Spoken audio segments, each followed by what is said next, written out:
Sometimes I have women say to me, I feel kind of lonely, like I wish I had more friends. And then they'll feel kind of guilty right away and say, oh, no, I mean, yeah, I shouldn't say that. I have so-and-so who goes way back from college with me, and oh, I know so-and-so would do anything for me. And we feel like we name these women that we know we could call if we needed to. The problem is that we often only call them when really big things happen, and life is made up of more small things than big things. So we know who to call when we have cancer and get diagnosed with something big, or get pregnant or get married, but we don't always know who to call to ask, what are you making for dinner tonight? Or you want to go out and actually go shopping, or come over and watch TV. And so what's happening is, if you look at I have a video blog called What Types of Friends Do You Really Need, where I highlight the continuum, the 5 circles of connectedness here, and I'm kind of going deeper in some of these other video blogs into each circle. So what's happening in that situation is that you actually have really amazing women in your confirmed circle. These are the women who we have history with.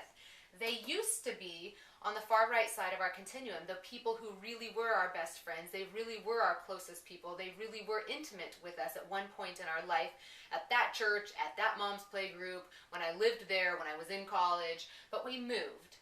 And so we lost the consistency with them that we used to have.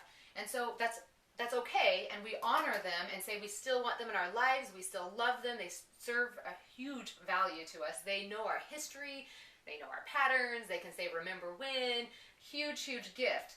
But it's important to acknowledge that they are not here anymore. And that's a really hard step for many of us. We keep wanting to pretend that because they were amazing and meaningful then, they must still be that way. And it's not always the case. This is saying that maybe you need to bring more people into this circle. So 2 quick ways to do that. If you have a really strong circle here, friends that used to be close to you, and you don't have friends who live locally and are close to you now, what you want to do is, in the meantime, maybe invite one of these women to serve in that circle, even though she can't be local. I have a friend every Wednesday at noon, we talk on the phone for an hour. It's a date. We are all the time staying in each other's lives. So that puts that friend outside of the I'll call you and stay in touch over the big things and catch up. It actually puts her in a friend who's journeying life with me. The other way of doing that is that you're going to have to start bringing women in your current life experience along the continuum. So you have to meet women where you live now, where you are now, the stage of life you are in now. And a word of warning is that sometimes we don't do this well because we're comparing them all to these women.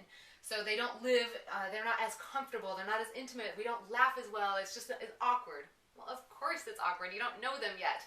So we can't compare these two. We have to allow women to come into our lives in a new way and trust that they will work through the system.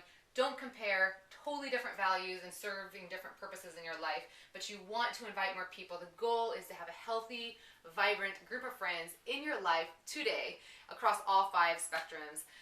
So look at my other video blogs to get a better understanding of the whole picture, and I'm going to keep doing a few more on this topic. My name is Shasta Nelson, President and CEO of GirlfriendCircles.com, and a life coach and relationship strategist. Love working with you and hope that you continue to invite in a meaningful circle of friends. Thanks.